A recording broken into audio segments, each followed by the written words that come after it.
Nous avons été terrorisés, nous avons eu peur, nous avons défilé, nous nous sommes renforcés, et aujourd'hui, nous continuons. Est-ce que nous continuons comme avant? Est-ce que nous devons continuer comme avant? Sans doute pas. Nous devons continuer à être ce que nous sommes, à faire ce que nous devons faire, éduquer, commenter, poursuivre l'immense histoire juive faite de rêves et de lois, de tchoulent et de contradictions, d'exigences d'absolu et de relative confiance en l'absolu, et après tout et avant tout, de liberté et de fraternité.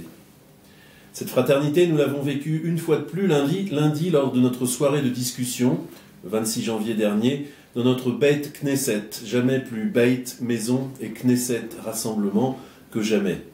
C'est de ce bois de la discussion vigoureuse et chaleureuse que sont faites les meilleurs Aaron à Kodesh, et les sièges de cette synagogue, parfois un peu élimés, il est vrai.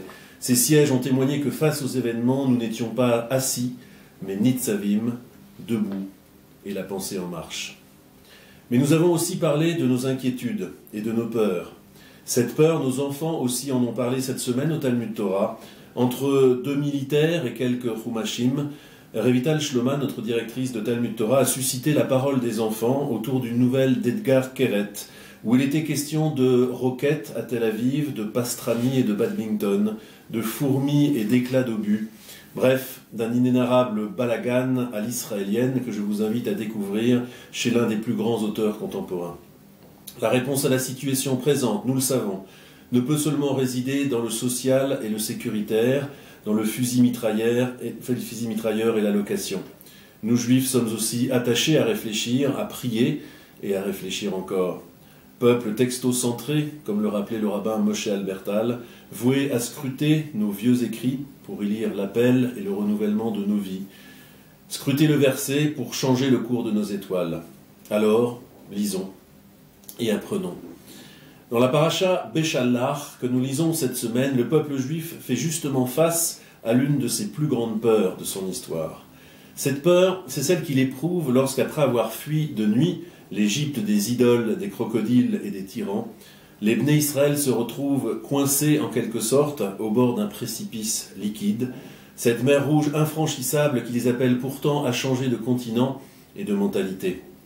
À l'arrière, déjà sur leur dos, Pharaon, armée lourdement casquée, rapidité des chars, haine des Israélites intacte.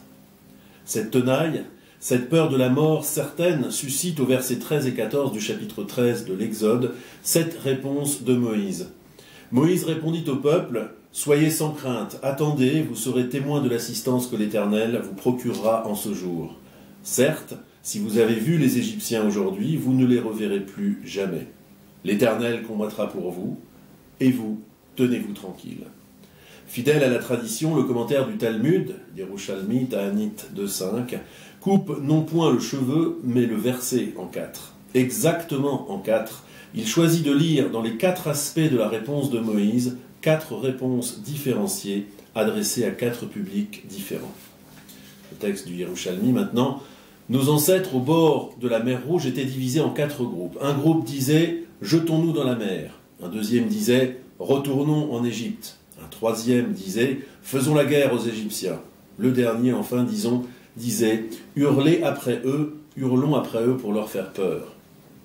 À ceux qui disaient « Jetons-nous dans la mer », Moïse répondit, c'est le premier aspect de la réponse que nous avons lue, « Soyez sans crainte, attendez, vous serez témoins de l'assistance que l'Éternel vous procurera en ce jour. » Au second qui clamait « Retournons en Égypte », il répondit « Certes, si vous avez vu les Égyptiens aujourd'hui, vous ne les reverrez plus jamais. » Au troisième qui disait « Faisons la guerre aux Égyptiens », il répondit « L'Éternel combattra pour vous. » Et au dernier, ceux qui disaient « Hurlons après eux pour leur faire peur », il répondit, et c'est le 4e aspect du verset, « Tenez-vous tranquille. » Autrement dit, aux adeptes du sidour à tout prix, aux bellicistes à tout craint, aux peureux et aux hurleurs d'illusions, un peu à nous tous, finalement, confiance et silence.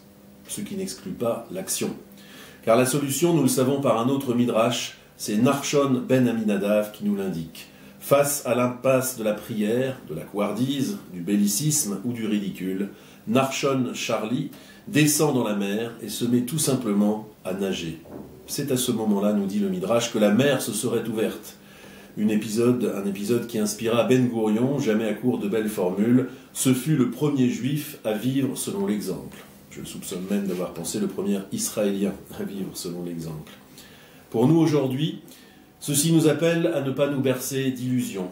Les rabbins du Talmud, à vrai dire, n'aiment pas trop les miracles. Ils ont constamment cherché à les minimiser, en affirmant par exemple que l'ouverture de la mer Rouge était déjà prévue avant la création du monde, manière bien habile de dire que cette ouverture n'est ni plus ni moins une loi de la nature comme les autres.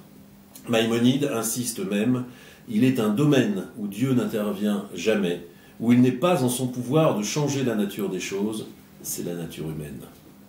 La nature humaine ne change pas, ou si elle change, c'est par notre propre effort, un effort surhumain pour être meilleur, et encore très peu et très lentement. Il y a quelques années, en Arizona, j'ai eu le privilège de parler longuement avec un Indien de la tribu Hopi. Il me confiait que dans sa culture, la terreur enfantine par excellence est celle de l'océan, dont une légende affirme que lorsque cette vieille terre sera fatiguée de porter les hommes et leur folie, elle sera détruite. En un gigantesque tsunami planétaire, les océans la recouvreront brusquement, ce sera la fin du monde. Et il me confiait que, lorsqu'à la faveur d'un voyage pour rendre visite à un membre de sa famille, il quitta sa vieille terre brûlée, son pueblo de Mesa Verde, pour se rendre à San Francisco, il s'était retrouvé par hasard, nez à nez avec l'océan. Il était terrifié. Il avait fermé les yeux, pensant que la fin du monde était arrivée. Puis il avait ouvert les yeux, incrédule, puis confiant, puis il avait nagé dans l'océan. Autrement dit, avouons nos peurs, prions, combattons si nous le voulons et payons nous-mêmes de mots et de cris, mais surtout, agissons. Nous devons continuer, mais nous ne pouvons plus continuer comme avant. Nous devons nous engager, aller sur le terrain, combattre l'antisémitisme, enseigner pour expliquer à ceux qui nous détestent que nous ne sommes pas leurs ennemis. Enseigner ceci aujourd'hui, c'est construire ce qui nous défendra demain. À l'aube de la dure loi de Maïmonide sur la permanence de la nature humaine, nous savons que la haine et les préjugés ne disparaîtront pas. Sans doute, dans ce domaine, est-il impossible de dire « le changement, c'est maintenant ». Par contre, reprenant le credo de Hanouka, « Banu Chocher Legaresh », nous sommes venus expulser l'obscurité. Nous pourrions certainement dire « le changement, c'est possible pour demain », agir, c'est maintenant.